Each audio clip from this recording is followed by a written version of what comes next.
Victory Monday here on the DNVR Broncos Podcast, and we are diving into the huge win against the Raiders. How big was Pat Surtain's interception? Is this offense finally clicking? And we are diving into what happened between Sean and Bo on the sideline. We've got the answers for you, and our guy Todd Davis is diving into the film to break down what was good, what was bad, and what the Broncos can get better on, and it all starts now.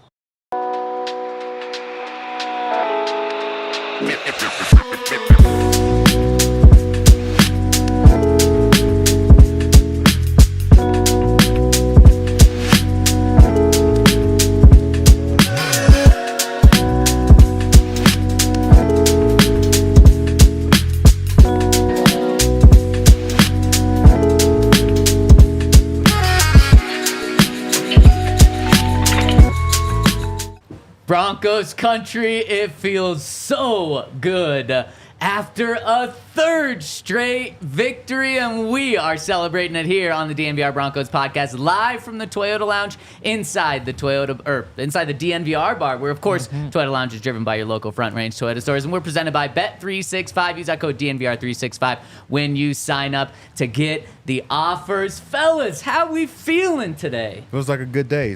Victory Monday, and that was a true victory. You know, I felt like the Broncos really went out there and got that. Didn't start off pretty, but they were able to change the game in their favor and took all the momentum, and I'm all for it. Yeah. They scored 34 unanswered points. That's really rare for them. I was going to go back and check. I asked JL Skinner about it because he was number 34. It's like, yeah, it was pretty cool. You think he knows everything about the number 34? That would wears it? Maybe. That'd be a fun little bit for someone. Did you see Bo Nix wearing the John Elway jersey last night? I did. Before and after the game, the throwback one, and I loved it. He was asked about it after the game, why he was wearing it. It wasn't just because he's the greatest player in Broncos franchise history and they were throwing it back, so might as well wear his. It was that John Elway was his dad's favorite player of all time when Bo was growing up. And so he said, this was a little way for me to give back to both of those guys that have done so much for me and for this organization. That guy gets it. Bo knows, and he understands. And Bo, I mean, you said it, Henry, 34 unanswered points. You said it, Todd, a well-rounded victory. The offense played great. The defense played even better than great, elite, and special teams also played great. Coaching was great from top to bottom. The depth was great when it stepped in, and boy, the Broncos tested their depth on the offensive line. Everything was good, and what a way to get that 8-game losing streak demon off your chest. What a way to start 1-0 in the division. And so, Todd, when you look back at this game, when you think about this game, we're going to actually dive into the film coming up later in this show, so you'll really be able to get in the nitty-gritty. But what's your biggest takeaway from this game? I really have two. I feel like our defense can really be elite. Well, you've known that for months. I mean, you've been trying to tell everyone. You know, I do what I can, you know what I'm saying? I just keep it real with you guys. But our defenses continue to play at a very high level, so it's not a fluke. This is who they are. Yeah. It's sustainable, which is very important. And then number two, we have playmakers that make plays. And when I break down the film, you'll see, like, Bo's making good passes, but I feel like it's a lot of times the guys are making, like, extraordinary plays, breaking tackles, and, you know, taking a 5-yard route, making it 10, taking a pass behind the line, making it a touchdown. You know, we have a lot of playmakers on offense that are making plays happen. Okay, so one I knew, the defense elite, because you've been telling me that for a long time. The other one, I'm really curious to get into that inside scoop, because that is not something that I knew about this team. Henry, your biggest takeaway? Bo played his best game, I thought. I still haven't gone back through it, so I'm not... The Bucs game was also pretty good, but it's just good to see him go out there and just play well from start to finish. There were a couple throws that weren't great, but yeah, I mean, he looked awesome. He looked like what you'd hoped he'd look like at this point in the season. And he's starting to stack games on top of each other. Now, not necessarily in chronological order, but 2 of the past 3 games have been his best, arguably. If you want to say one was better than the other, that's fine. But 2 of his past 3 have been really good. The other one, Aaron Rodgers played awful in as well, so I threw that out the window. Bo hasn't thrown an interception since week 2. Yep. That's 3 straight weeks without an interception. That's the Bo Nix that the Broncos drafted. The first 2 weeks, it was so uncharacteristic. I said before the season he was going to throw 6 interceptions on the season. The first 2 weeks, he has 4. I'm like, what the hell? Did my eyes lie to me watching his college tape and then watching training camp? No, he was a rookie. So he's starting to stack it. The defense is elite. And Todd, you're probably going to point to playmakers on offense, I would imagine. My biggest takeaway from last night's game was Pat Surtain's pick six was season-changing. It was obviously game-changing. Like, after the game, Sean Payton said it was at least a 10-point swing. I honestly think it's a 14-point swing because I have to imagine Gardner Minshew's throwing to the guy wide open in the flat right there, and he just literally threw it like 4 yards off. Yep. If he hits him and he turns a yard and gets in the end zone, it's 17-3. Man, I know the Broncos scored 34 unanswered points, and maybe they do that and still win the game. But their odds, like the whole momentum shifted in that play. Their odds of coming back are drastically declined. And then you go 2-3 on the season. You're 0-1 in the division. Yep. That play was season-changing. If the Broncos make the playoffs, I'm pointing to that play and saying that's where it all happened. And honestly, guys, if we want to go a step further in terms of takeaways from this game, I think the Broncos are making the playoffs. Starting with that play, I think yesterday was just huge. What a game to feel yourself moving forward. Yeah, I think that was it was a shift, like, in the atmosphere, like, with that play happening. Like, up until that moment, you know, it felt like the Broncos were losing that game. Brock Bowers was having a pretty good game. Gardner Minshew was connecting. Like, they had driven down the field twice already within that game, and that completely changed the entire momentum. And I think if you're down 17-3, I think you call that game completely differently from Sean. I think there's more pressure on Bo. He is going to have to throw the ball 40-plus times. We're going to have to find a way to, you know, claw back into this game. And I think there's a lot more pressure that you would have if Pat doesn't make that play. So it really did change the scope of the game, and it made it a game that it tied the game up, and it allowed us to, you know, play our brand of football. And then we got the league on into halftime, and I think that's what really, like, set us up. And it's lucky that they said that Jonah Ellis pancaked Gardner Minshew and picked up the flag instead of saying they held him. Because he lit Gardner up. Yeah. But if you don't get that, then all of a sudden, that probably happened around the 40, so you're getting the ball around your own 30. There's a chance they go down and score, but them picking up that flag was just as big as the rest of it. For sure. And then it was the defense was just so hungry the rest of the game to get even more, and that's exactly what they did. Pat had that interception that he got the PBU, tipped it in the air, then caught the interception. Then Riley gets the pick later. Yep. Then the defense just starts feasting on the quarterback. So, I mean, look at the trickle-down effect. You're right, Henry. By Pat getting the pick six, them picking up the flag, it being 10-10. If that doesn't happen and they score there, even if it's a field goal, Gardner Minshew probably doesn't get benched. They probably run the ball a lot more. And you know what? The Raiders, they did have a 40-yard run, but they still ran for 120 yards, for 4.5 yards per carry. They probably run the ball even more. And then Gardner Minshew isn't freaking out. And, man, I almost felt bad for Aiden O'Connell. But then I remembered he was a Raider, and so there was no feeling bad. He looked horrified out there. I mean, when he was out there, I think it was just the second play, Broncos got pressure on him, and from then on, he was playing so scared in the pocket because Zach Allen, Jonathan Cooper, Nick Benito were just in his face every single time he had to throw the ball, and it was obvious that they had to throw the ball at that point in the game, down 34-10, and then they even put Gardner Minshew back in the game. If you have quarterbacks rotating, you have destroyed that opposing team's offense. Yeah, that's the issues. I mean, if you get a quarterback benched, I think you're guaranteed to win the game. I don't know. It's just different being the backup guy, like the mentality of it. I don't think Aiden O'Connell thought he was going in yesterday, the night before the game. So that shows they're having real issues, and we really have them on the ropes. You start switching out quarterbacks, man, you might as well throw in the white flag and let's move on to the next Sunday. Is that pride for a defense when you see that happen mid-game? Yeah. I remember when we got what's the quarterback's name? He played for Tennessee. Ryan played Tannehill. For Marcus Mariota. I remember when we got Mariota benched. Yeah. Mariota got benched. Wasn't that for Tannehill, I think? Yeah, it actually it worked out for the Titans, but for us, it felt good when they're like, Mariota, you got to sit this one out. Wow. And on offense, I just have to imagine that is so unbelievably demoralizing. Like, wait, the guy who you said gave us our best chance to win, you just pulled him, and now we haven't had any chemistry with him this past week, likely for months with him. Oh, gosh. And when that happened, the game was over. Like you said, unless like it's for injury, you don't bench your starting quarterback and then go out and win the game.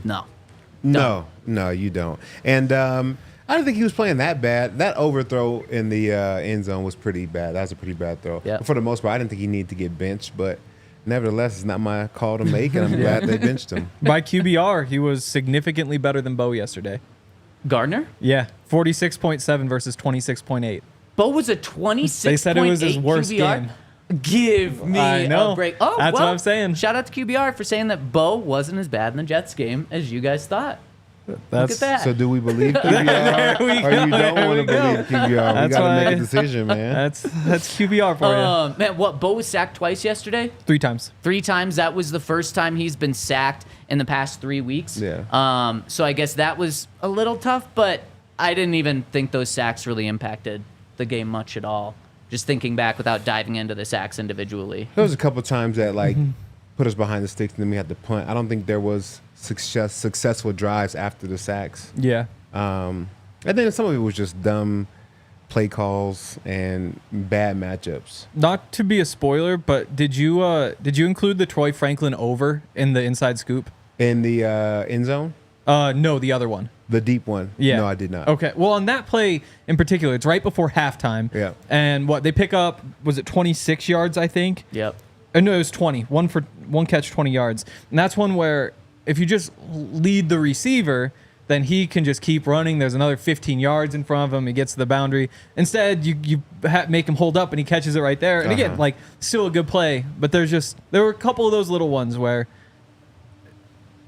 as an NFL quarterback, you want to be maximizing those opportunities. Yeah. He at least got the bare minimum out of them. I won't have this. I won't have Bo slander today. Well, we're just talking about why the QBR is low. I'm just trying to think like what was wrong with them. That's fair, Henry. I'm just joking with you. Yeah. No, they will not be. They will be angry. What I will say about Bo is, did Troy Franklin drop that pass, the 45-yard pass in the end zone? Was it a bad throw? Where would you put blame? Because it was an incomplete pass, so there's got to be blame to go around, right? He had 10 yards of separation. There's no reason to try to hit him in stride. Let him stop and turn around, hit him right in the hands, right in the face mask. Like, it was overthrown, but you still should have been able to catch it.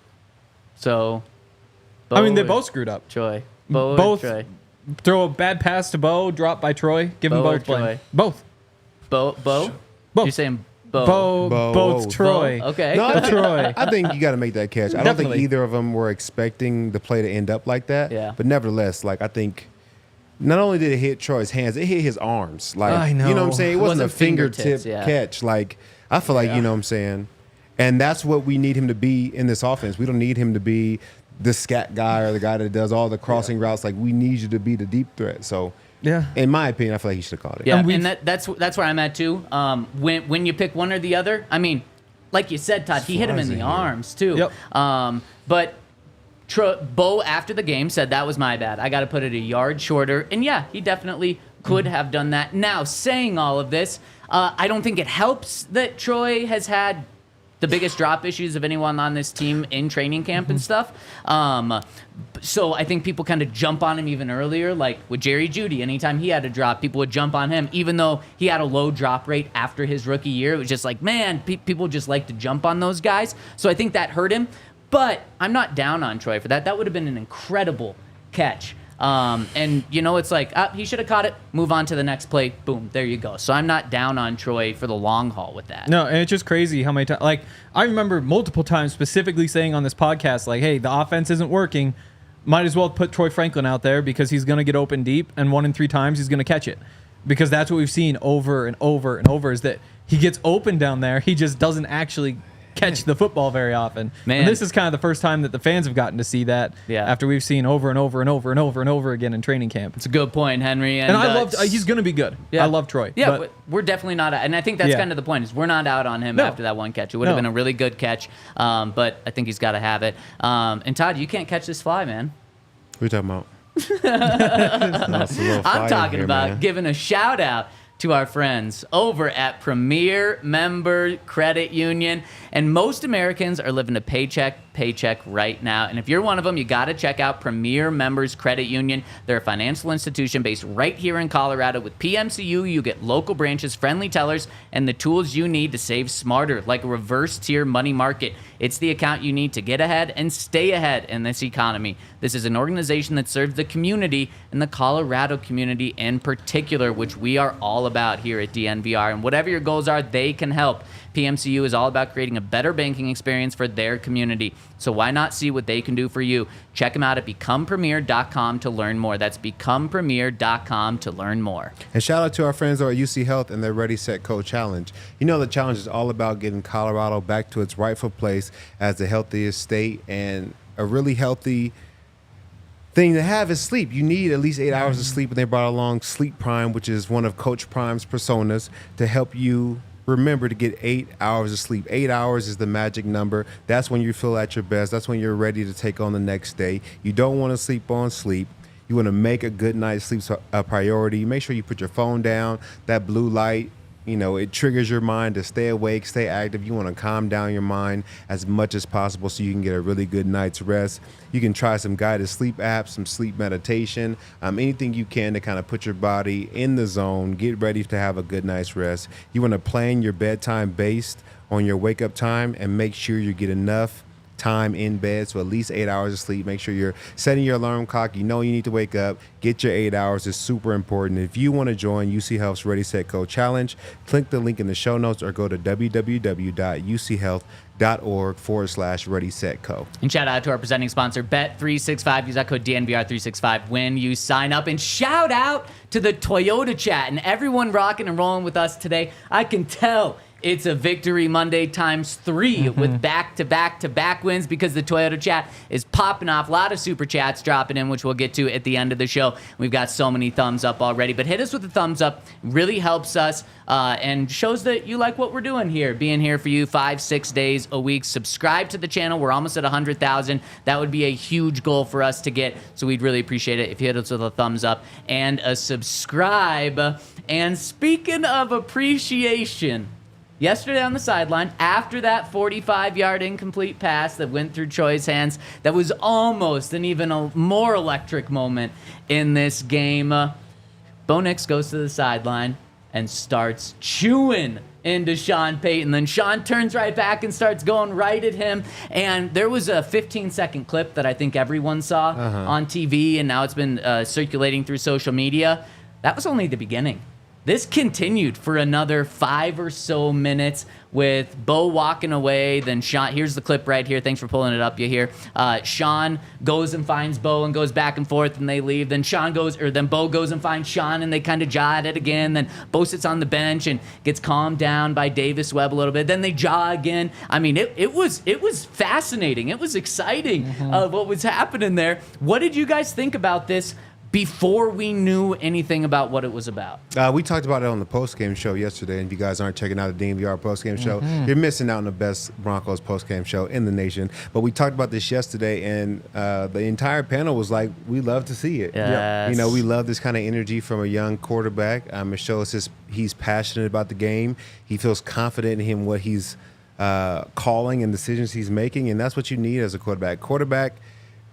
You need the most confidence out of anybody on the field to play quarterback. So it's important for him to feel sure about himself and sure enough to say, hey, I feel like I made the right call.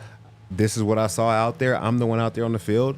And it felt good to see. It felt like Bo took a step in the right direction. Like, we don't want this every week, but it is good to see that Bo is confident enough in himself and he's not just taking whatever Sean says and walking away peacefully. Nailed it. You took the words right out of my mouth. Everything about that, and especially you look back to Detroit, Week 14 last year, when Sean just lets Russ have it. Very different. And Russ doesn't say a single word. Yep. That's not the type of quarterback that Sean Payton wants. He wants someone that's going to have that fire. And then it also makes me think of Peyton Manning on the sidelines just MFing.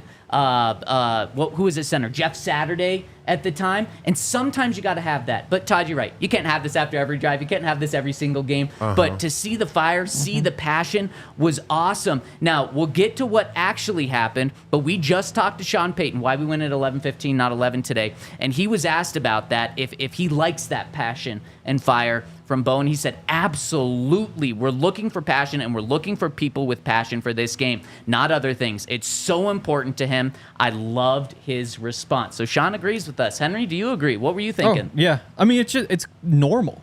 Like, I think that's why when Russ kind of got chewed out, I thought that was a bit of an overreaction, because I'm not a football player, but it seems like there's a lot of yelling among football players at points. Again, you don't want it all the time, but it's a thing that happens. Sean yelled at Drew Brees. I can't remember which podcast it was, but Drew said that one of the things he told Bo was, when Sean yells at you, yell back. He just wants you to yell back and fight with him. Like, it happens sometimes, and it's not that big of a deal. I mean, it's the first time we saw it, obviously, and again, like, Bo's yelling at Sean. Bo stomps away and starts screaming at the receivers. Troy Franklin wasn't even in there. It was just screaming at a different set of receivers.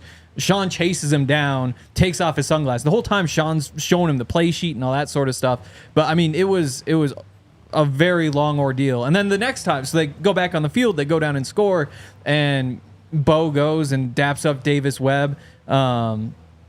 Totally ignores that Sean Payton is standing about 3 yards away, and they don't even acknowledge each other for a bit, and then they get back into it it's a little bit less heated, but it takes another 2 minutes, and they finally seem to come to some sort of agreement. I don't think it's a big deal, but it was definitely interesting to see. And I loved it. Okay, we got to the bottom of what actually happened last night. Let's hear from Bo first on what went down between those two on the sideline. Bo, there was a very lively conversation with you and Sean Payton after that 45-yard incompletion there. What was going on there, and why were you so heated about it? Yeah, well, he turned and looked at me and said, "I love you," and I turned and said, "I love you back."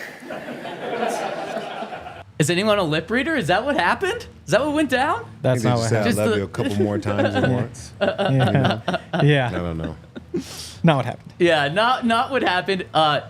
Bo has great responses already. Like, he's a rookie. Sometimes he doesn't say much, but he's got really good responses, good wit, and ability to fight back. And probably that helped him last night on the sideline with Sean fight back a little bit. So then we actually got a very interesting answer from Sean when he was first asked about it, which left everyone confused. Tell me if it makes you confused too. It's part of the deal. Listen, last year all of a sudden it's just, there's still a little bit of Ferris Bueller in this player that we got to get rid of. All right, talking about Bo, and I love him to death. And so sometimes it's my love language. All right? What? Ferris Bueller, like, I was questioning myself. I'm like, oh God, I'm the only one in this room that does not understand this reference at all, because I'm not really a movie guy. I've seen Ferris Bueller once, but I'm like, what is he talking about? Right after the press conference, everyone else was like, what the hell was he talking about? Do you guys know? He's a rebel. Yeah. So you He's knew? not a rule follower. Yeah. I've never heard somebody say that before. No, I mean, it's the first time I've heard the reference. Sean was in his bag because it was 70s Day or whatever. I actually think Sean really had no idea what he was talking about either. So someone in the press conference asked him, wait, what do you mean by Ferris Bueller? And here's what his response was, kind of hinting to what Henry said. Oh, it's just funny. Yeah, I mean, just personality, or I'm just asking. Yeah, Ferris was kind of quirky, doing his own thing once in a while. I mean, I don't know. Did you watch the movie? Have you ever seen it?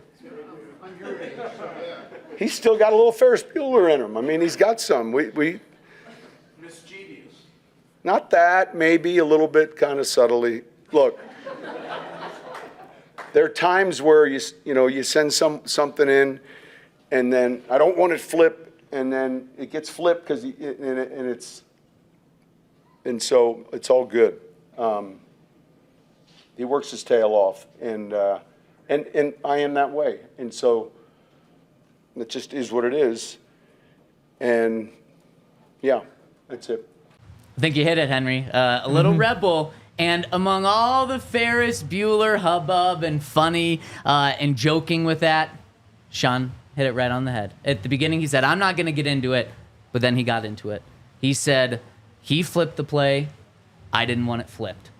So what does that mean? Well, we talked to Bo right after, and Bo told us and got into depth, a little detail about it. And I'm curious what this means to you guys, and we can break it down after we hear from Bo talking about flipping the play.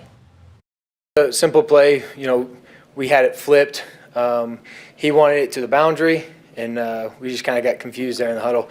And so I tried to get things right. We ended up having it, had a chance, and I overthrew it. But, that's part of the game sometimes with the huddle operation. And sometimes you just got to make the most of, guys, how it is with the play clock moving, and just make the most of it. And fortunately, it didn't, bite us.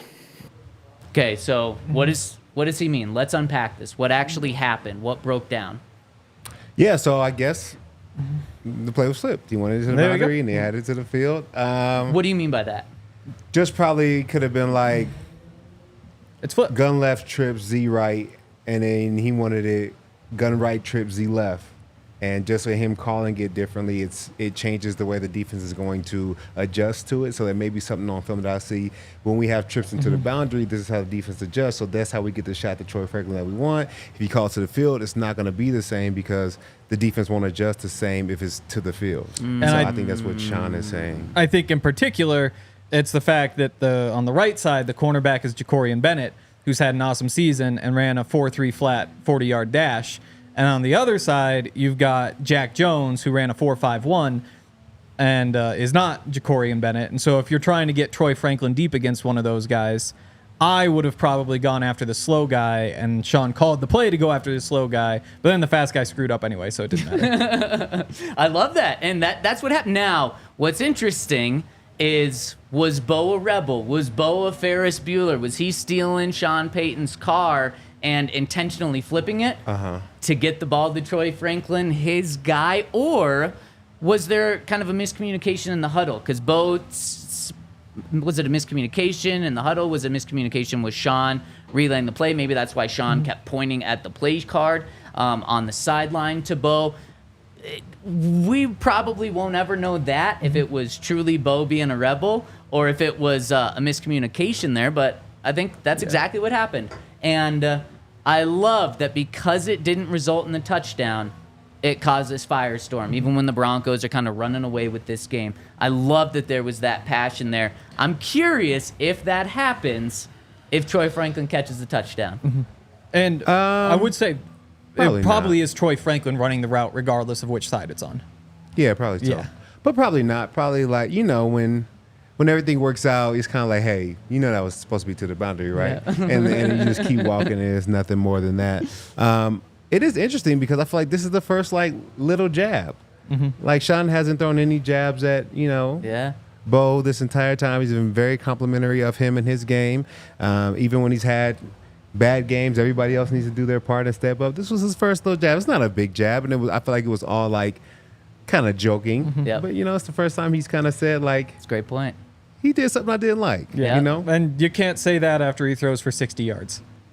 Because if you throw a jab after the guy throws for 60 yards, then all of a sudden there's beef. You can make little jokes when you've had a great game. I think it also shows that he really likes him. And I think, he's protected him when he can protect him. He knows when to take a little shot. And Bo didn't take it. He obviously went back on the sideline. But then after the game, kind of explaining, Sean maybe wouldn't have wanted to explain exactly what happened there. And he did explain. So I love the relationship and connection that they're building. And Bo said at the end of that answer, he said, I'm glad they didn't come back to hurt us. It maybe did the opposite.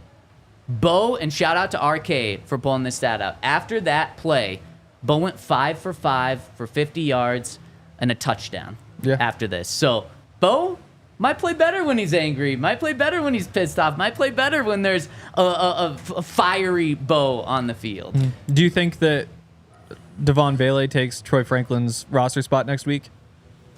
It's a great question. Is Devon Vele getting that open downfield? Maybe not, but is Devon Vele catching that? Probably. Yep. I'd say probably not. No, you don't think so? No, I don't think so. I think that, unfortunately, as a whole, Bo kind of looked better, besides the Jets week. And we blamed it on, or at least Zach blamed it on the weather. Yeah. Yeah. He's looked pretty good. And I think Troy Franklin has been pretty good, too. I mean, didn't catch that deep ball, that go route, but all the overs and the touch, like he's done a pretty good job. So I don't think that he'll get his job taken like that. Well, Okay. and Todd, you're taking a little shot at me, so I'm just going to let the Oh, Twitter boy.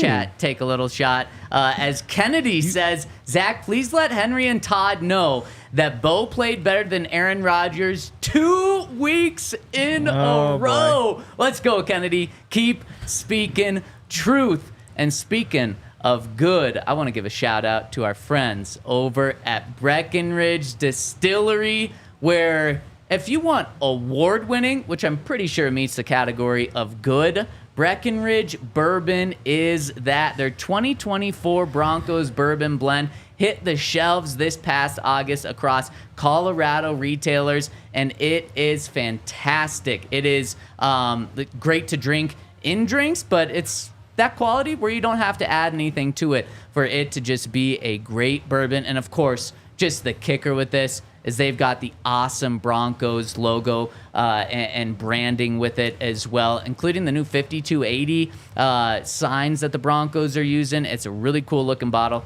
and it's even better tasting bourbon. So gotta check them out. You can, of course, get their award-winning vodka as well. Founded in 2008, they're the world's highest distillery, which is really cool, and they don't miss. They simply do not miss. So check them out at any stores near you, BreckenridgeDistillery.com, and you can enter to win 2 tickets to a Broncos game at the Breckenridge Bourbon Whiskey Suite, which is awesome. And share how you celebrate the Broncos by using your photos on social media and hashtagging Broncos Bourbon. You can also use code DNVR at checkout for free shipping on all orders over $99, and you can learn more and get in on those offers over at BreckenridgeDistillery.com. And check out Bet365. It was a whirlwind weekend. I wound up slightly ahead, though. Let's go. Thanks to the Cowboys last night. But tonight, the Saints are headed to Kansas City. 2-1 odds on the Saints to beat the Chiefs. Is that tempting at all? Yes, that is tempting. Yeah. I'm torn. Unfortunately, it's going to be one of those things that's happened the first 4 games of the season for the Chiefs. They're like not going to play that great, Yeah. and they're just going to come out with the win. But so, I mean, I like the 2-1 odds though. The thing is, at some point, they aren't going to be able to run on whoever they're playing. Like the Falcons just broke down last week, despite the fact they didn't have Pacheco and all the other issues they're facing. But Too bad the Saints don't have. Actually, good thing the Saints don't have Malcolm Roach. yeah, I know exactly. So I'm a little bit torn. I got to figure out. I think I'm tempted to just go with the Saints at 2-1 odds. But Bet365 is the best place to go for all of your bets. They've got more than 10,000 boosts every month. We got our boosts. There's all sorts of different stuff. But if you want to sign up, you can deposit $10 and bet $5 or more, and you get $200 in bonus bets. Or you can take the first bet safety net offer, place a bet up to $1,000. If the qualifying bet loses, you receive a match refund bonus bets. Whatever the moment, it's never ordinary at Bet365. Must be 21 or older and physically located in Colorado. Please gamble responsibly. If you or somebody you know has a gambling problem and wants help, call or text 1-800-GAMBLER. And shout out to our presenting sponsor, Bet365. Use that code DNVR365 when you sign up. Todd Davis has left the show. We are joined by Coach Davis, training camp intern coach, Super Bowl 50 champ. He knows what he's talking about. Played under Vance Joseph, and he's given us the inside scoop into this game. Without further ado, let's dive in to my favorite segment of the week, the inside scoop. Todd, take it away. All right, let's do it. Uh-oh, got a black screen. We don't have the play yet. When we dive into this, Todd, which one are we breaking down first? So I just wanted to start with the good, and I wanted to be good the whole way through. So there's nothing here in the first quarter. Let's go. I know. like that. But we're going to start with, Pat Surtain's pick. This is the game-changing play that really sparked the team and got them on a roll. So what we have here is everybody's in man-to-man with a single high safety.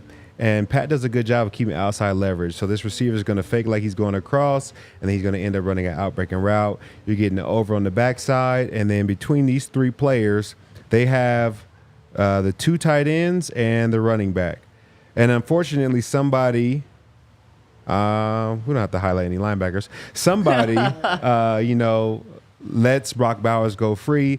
Pat Surtain does a great job being on the outside. PJ Locke is coming to help Riley Moss on the inside. Great leverage here. So everybody's doing their job. Unfortunately, Brock Bowers is wide open. But in the NFL, You know, it's hard to be in front of the route and jump the route when you're in man-to-man or in zone. So the number one way you get interceptions is tips and overthrows. Pat's second interception, he tipped it to himself. The first interception was an overthrow by Gardner Minshew, and Pat is right there in good position to make the pick, make the play, and then also take it to the house, 100 yards.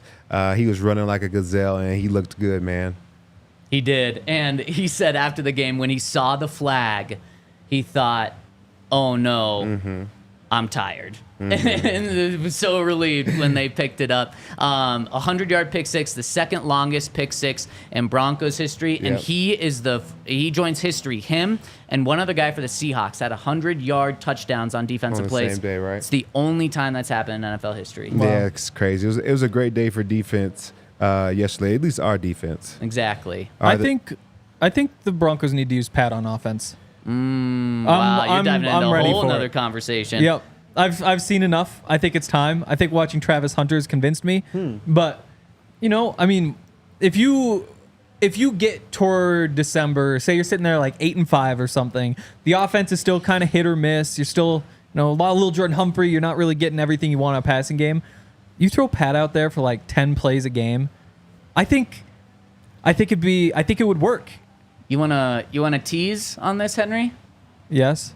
Let's ask Pat about this tomorrow. Oh, is that? Oh, Little tease there. Tune in tomorrow. Oh, Tune wow. in tomorrow, baby. All right, the next play we have right here is a screen to Javonte, and I felt like the Broncos were in good field position, you know, most of the game, but this was one time when they were backed up, and this is what I meant by we have players making big plays. I have two plays on here that go for over 25 yards, but both of the passes were behind the line of scrimmage. So these are like players making plays for Bo that allow him to have 200 yards passing within this game. So Javonte, we do a nice job. We got motion. We got everybody coming back. We got Bo flowing this way. So it's completely influencing the defense, you know, to come this way and start flowing. You're there in cover two, so he's going to drop in the middle of the field. So it's the perfect play call for this specific play. And right here you see you have Javonte, and you have four bodies for two blockers. So guys start getting downfield and start making good blocks. Look at this block right here by the left tackle. Yeah. Great block. Everybody's doing their job. Quinn Miners is 14 yards downfield blocking. When you're able to get your O-lineman that far downfield, and they're blocking the way Quinn does, which is throwing guys out the club, you're going to have very successful plays. And Javonte, I felt like, was really doing a great job running behind his pads. He led the Broncos in rushing and also led the Broncos in receiving, had over 110 yards from the line of scrimmage. I felt like he had a great day, and this is just one of the plays that highlighted, you know, playmakers taking something at -3 yards and make it into a 27 or a 26-yard pass. I love it, Todd, and I love how it's complementary to, and the way we talked about this game was complementary. This play was complementary. Great play call, like you said. Wyatt setup was right. How Javonte did well, but then also, I mean, yeah, just look at Quinn down there, 14 yards, just a great play to highlight. Yes, sir. All right, next we're going to keep it on track with the running backs. This is Jaleel. A lot of people think he's an outside runner, but when the O-line blocks the way they're going to block on this play, you can run inside, you can run outside. There's really nothing that he can't do with the O-line is blocking the way they have been the last couple games. So this is like a toss, but it's really like an influence toss. So if you see that the way these blocks are being set up, these guys actually aren't like running to cut you off. So within this play, what Sean and the offense wants you to do is kind of overcommit. They want these guys to flow over the top, and then Jaleel's going to take the ball, and then he has the option to cut it back and run inside or stay front side, but they don't really want this going outside of the tackle. So they get everybody flowing over the top just like they want. There was a great double team here by the center and the tackle. Tackle comes off and washes his guy, and Jaleel hits it downhill and hits a perfect cutback. I mean, look at this hole, man. Yeah. Everybody's washed down. The only person that can make the tackle is the safety. Like, this is great blocking by the O-line. And I like the play call, too. Like, it's a simple run, but you understand why they're doing it. They're trying to influence everybody with their speed back. All he does is run to the outside. All right, look at this. Watch this. Yeah. When you guys flow quickly, we're going to hit down inside, and we're going to have a wide open gap because our offensive line is going to do a great job blocking, and this leads to a big run by him, and the safety has to end up making the tackle. And, man, give me one-on-one Jaleel with a safety, and I'm taking him more more often than not. The safety got him this time, but I love getting that set up. That hole was so big, Henry could have run through it. Yeah, quickly. Yeah. No, you wouldn't have ran through quickly, but you would have ran through it. I would score. Just give a little shake to Give Mr. a little what? What would you do? Do that again? Little shake. Okay. Yeah. I don't think Henry can run between the tackles. Is that And number- He said Jaleel was too small to run between the tackles. I don't think Henry can do it No. either. Yeah, I don't know. I just see what Jules screwed up is he just give the little shake to that number 26 guy, and then all of a sudden it's a touchdown. Oh my god. You can teach him something. Yeah, I'll let him know. All right, so next is a play. I thought it was great to highlight Riley Moss. I didn't include his pick in here, but I want to include a play that I thought was just as good and a really tough play to have right here. They're sitting here.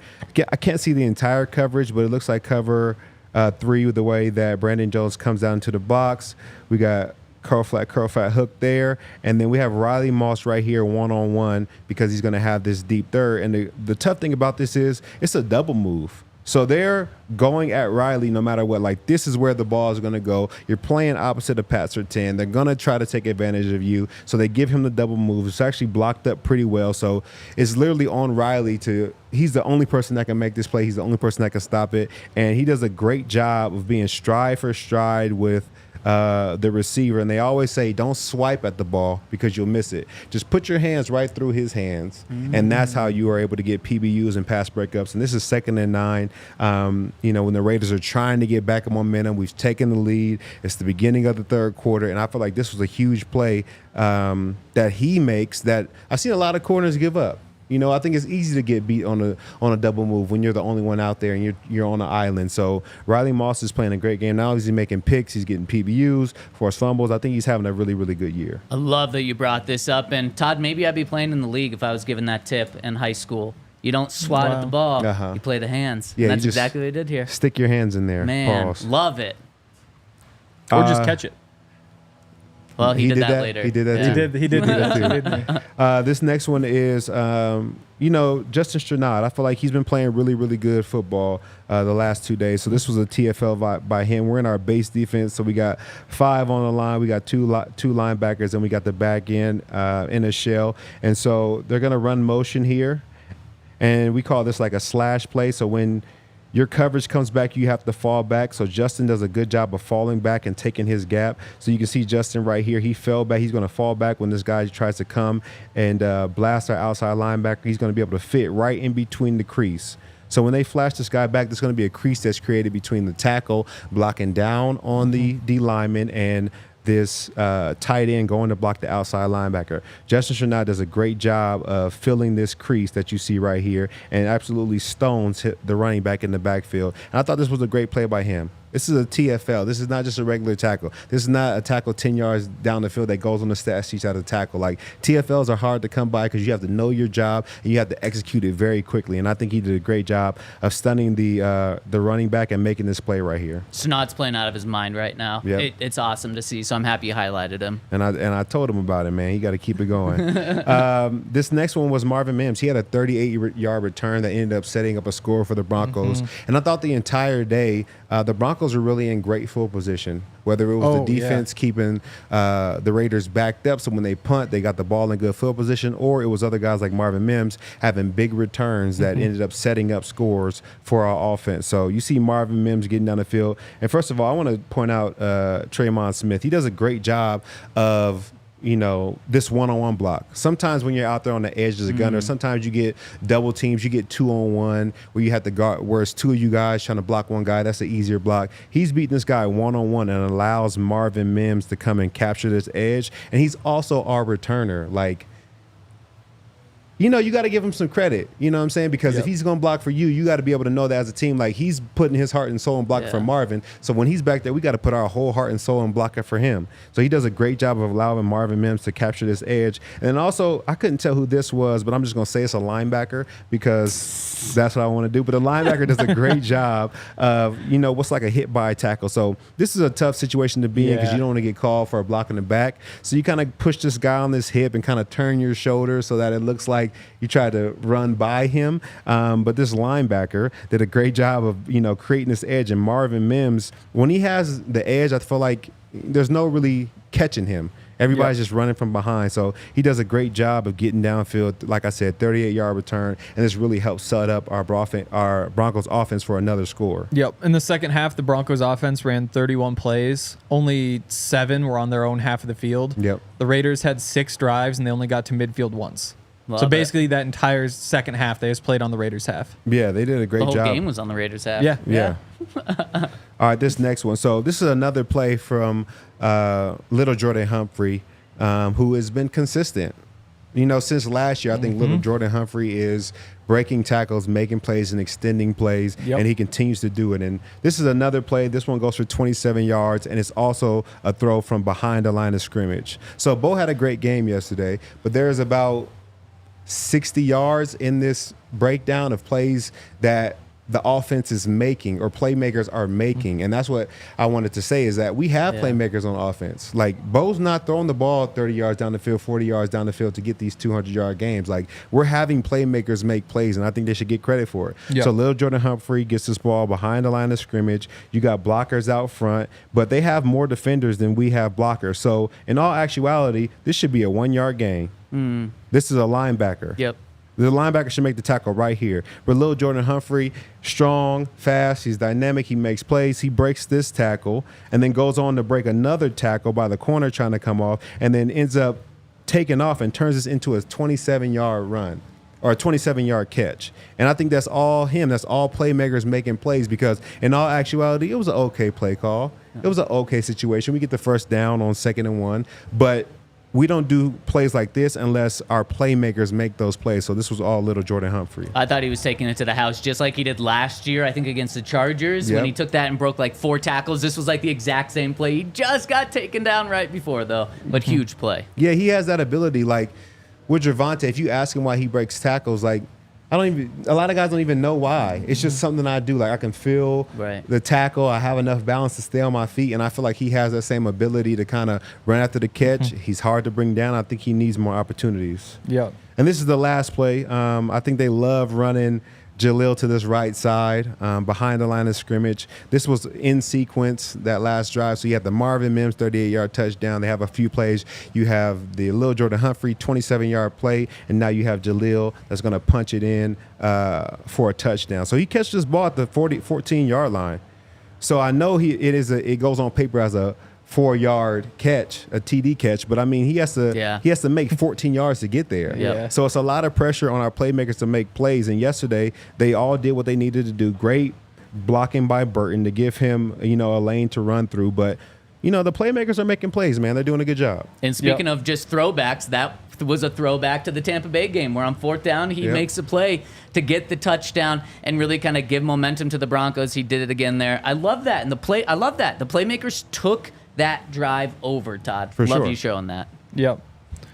And boom, there's the inside scoop. Love it. And it's an incredible breakdown. My favorite segment of the week and my favorite sandwich of not just the week, but the year is our friends over at Primo Hoagies. We want to give a shout out to Primo Hoagies, who's providing food at all of our Broncos tailgates this season. They were out there yesterday before the Raiders game, getting the fans fed and ready to go. And man, they had so many delicious options there. And they are USA Today's best sandwich shop back years 2023 and 2024. Let's make it happen. Come taste what makes the best right here in Centennial, where they've got a location in Centennial where they're giving you a deal where you can get a Primo-sized hoagie, a 1-ounce bag of chips, and a 20-ounce drink, all for just $15.99. You don't want to miss out. Swing by the Primo Hoagies in Centennial and treat yourself to this perfect lunch meal. We truly do love Primo Hoagies, fantastic hoagies, and they even fly some of their ingredients out from Philadelphia because they just want it to be the absolute best and most authentic. So check them out, Primo Hoagies. Get that lunch special over at Primo Hoagies Centennial today and treat yourself to the perfect lunch meal. And like Zach said, you can grab those at the DNVR tailgates. Those are a lot of fun. I was there for, I don't know, more than an hour, probably an hour and a half yesterday. It's always just nice when the weather's good. You get to hang out. There's the Breckenridge Beers, Breckenridge Distillery. Dean Chisholm. Yes, my father and his friends. Yeah. Yeah. Wow. Really had everybody there. everyone. It was awesome. I mean, Yeah. it was also like you said, it was Tim. a perfect You should tailgate. shout out Tim in the chat, too. Our guy. Who found out why Todd blocked him too? Was able to go back and find the tweet. Wow. What did he say? He said something after. Remember that George Kittle game? Yes. Yeah, he tweeted after that one. That wasn't my fault. I can be honest. That was not my fault. Yeah, you No. don't want 213 yards on your watch.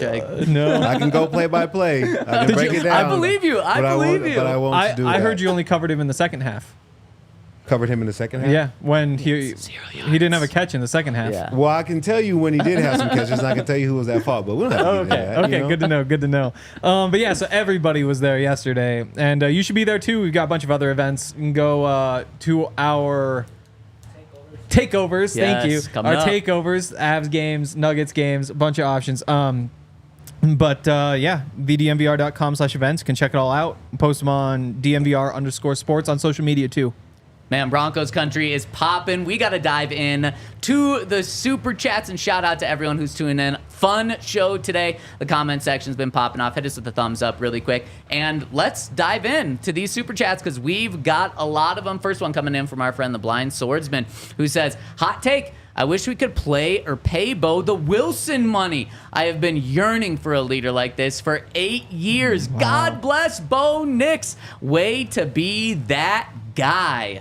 Well, I hope we're paying him and that money in 4 years because that means he's legit. But enjoy this rookie contract right now. Exactly. Enjoy him while he's cheap. He's going to be very expensive in a short amount of time. So we got to enjoy these years. Yes, exactly. Mile High Sing, right? Sing? Yes. It always gets me. Also, he said in the chat today, and I love him, that he's Team Zach. Let's go, baby. Let's go, Mile High I'm the Sing. one who tells him how to Team say Mile the High name Sing. every day. It's just one of those mental blocks that I just can't get over. Just read it. Singh. Okay, there we go. I got it now. Mile High Sing says, hot take, Broncos go 7-1, only losing to the Ravens. Woo, that is a hot take. Yes. One that I'd love to get steamy That would be with. fun. Would be very fun. That'd be a blast. Might need Pat at receiver to make it happen, though. Again, to ask him tomorrow. Jordan Yeah. says, We're convincing him tomorrow. feels We're not like asking. Todd and I were the only ones telling people last year Vance Joseph is a great DC. It is what it is, Jordan. You know what I'm saying? Sometimes you got to be a lone wolf, man. Sometimes you got to stand up for your values and your principles, and you know what you see. Doesn't matter what anybody else sees. You know what I'm saying? You know what you see. Like, we know who played better in the Jets game. You don't have to listen to anybody else. You know? I rock with we you. know it was Bo. We're believe. I'm saying he was a lone. Right. I'm saying he was a lone wolf with his friends. I was a Yes. lone wolf with my guys. So you know what I'm saying? We come together. Now we got a pack. We're starting to pack. You know? Yeah, I'm right there with you too. I'm just right behind. I'm right behind the lead dog there. As long as you believe, Todd. Mile High Sing. That's how you pronounce it, Henry. Sing. Yeah. Chimes in and says, Yeah. Todd, Jarrell, and Boshan killed it. New post-game lineup? You bet it is. Yes, sir. We had a Although, good time it's on the still show. no Sean right now, right? It's not Boshan yet? Yeah, somebody called him Beauchamp Moreno. It might have been love Adam, that. but That is so I good. love yeah, that. he had to chug a beer yesterday. Yeah, I saw that. I Yeah. loved it. By the way, post game good. is absolutely awesome. Yeah, man. I love being on this show. This show is like my baby. But it's really cool to be at the stadium and then see what you guys are doing. You're killing it and you're leading it. So Thank you, man. It's so cool to We're watch. gonna have guests on like every week now, so you don't want to miss. I got some, got some fun Let's guests that are gonna come on. go. Valley Bandit says the game was won when PS2 got the pick 6. Momentum is a real thing. Broncos making the playoffs. Let's go Broncos. Let's go DNVR. Let's go Valley Bandit. Thank you. Love it. Romel McLean says, I was in the north end zone. The pick 6 and the other PS2 and Moss celebrations were absolute scenes. Truly iconic game. Todd, did they start doing the everyone run to the end zone when you were playing? Yeah. It's a long way to go.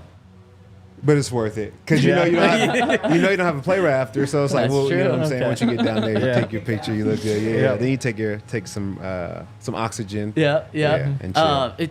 Why did that start? Because now it's a thing everywhere. I think they started allowing a little bit of freedom with celebrations because you yeah. couldn't celebrate at all. Like everything was a flag, and then like somewhere sometime when I was playing, they tried to say like you could celebrate a little bit, and so once they did that, I think everybody just wanted to celebrate together. Just don't break out finger guns and you're good. But they let Josie do it Well, after finding him once. one time, but then the rest of his career, he was just fa ba ba ba ba, which I was all for. But you know, Yeah. Was it against the Broncos when Lazard did it?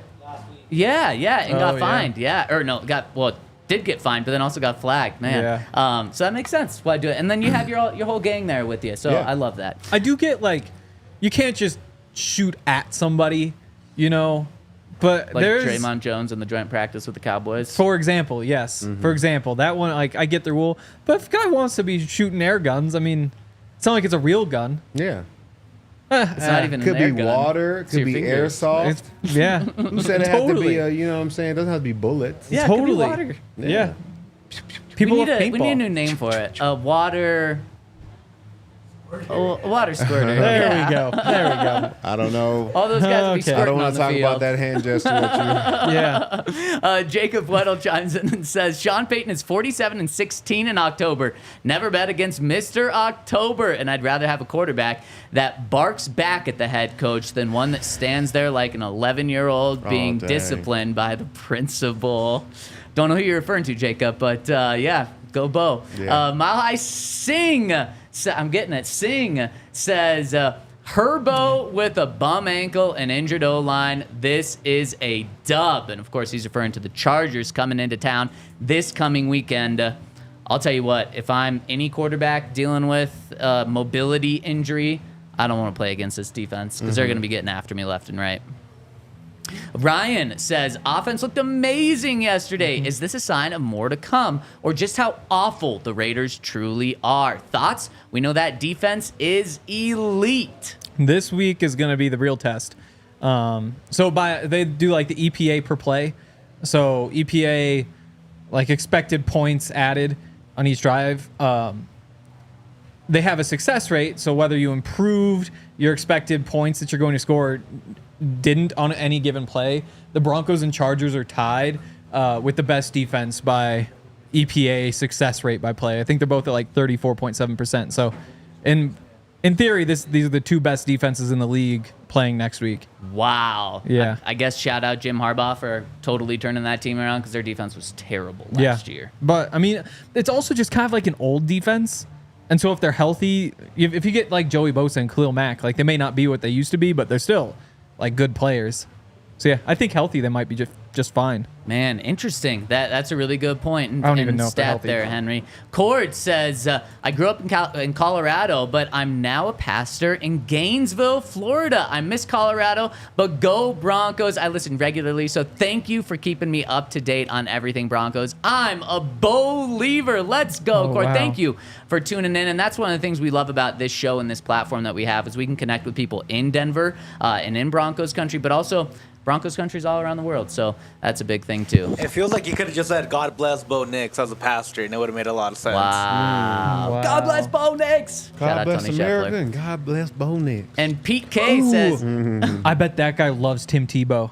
oh my Gainesville goodness, pastor. Yes, Bronco. Bronco. I mean, Yeah. that's a trifecta That right there. really is. Pete K says, Bo brings hope over here to Germany. Let's Bo. I love it. See? Going to Florida, to Germany. Where are we going next? We are the biggest podcast in Sri Lanka. So maybe someone will from Sri Lanka Wow. will chime in. I'm serious about that. gotta- It's Yeah. a real fact. We got to start traveling to all these countries and Yeah, do like live pod. we Yes, do. we do. I always thought Sri Lanka was like a fake place until right now. if I've I'm never honest. seen it. Until right now. Until right now. Until right now. I So can literally, think- like, Really? when he mentioned it, I thought Sri Wow. Lanka was like some place like Transylvania, like a place, like just a place people mention. Wow. Next one coming in from Triple G says, great dub. You might have to change your name to Quadruple G when the Broncos get their 4th win in a row next week, Triple G. Thank you for the support. And that will do it today, fellas. Great show. Great vibes in Broncos country. Great Yes. show. Great vibes on this set. We've got great vibes coming tomorrow. Yes. Our guy is going to be joining us, likely in studio. You're not going to want to miss this. PS Tuesdays are back. baby. So make sure to stay tuned. You can ask him about playing offense. Oh, it's not a question. It's tomorrow's show. Be here because it's going to be historic. Because of tomorrow's show, Pat Surtain will be playing offense for the Denver Broncos. Boom. I love We're making it happen tomorrow. I love it. Thank you all for tuning in. Hit us with a thumbs up on your way out. And tomorrow, 10 a.m., tune in. We got PS2. We all silly like the mayor.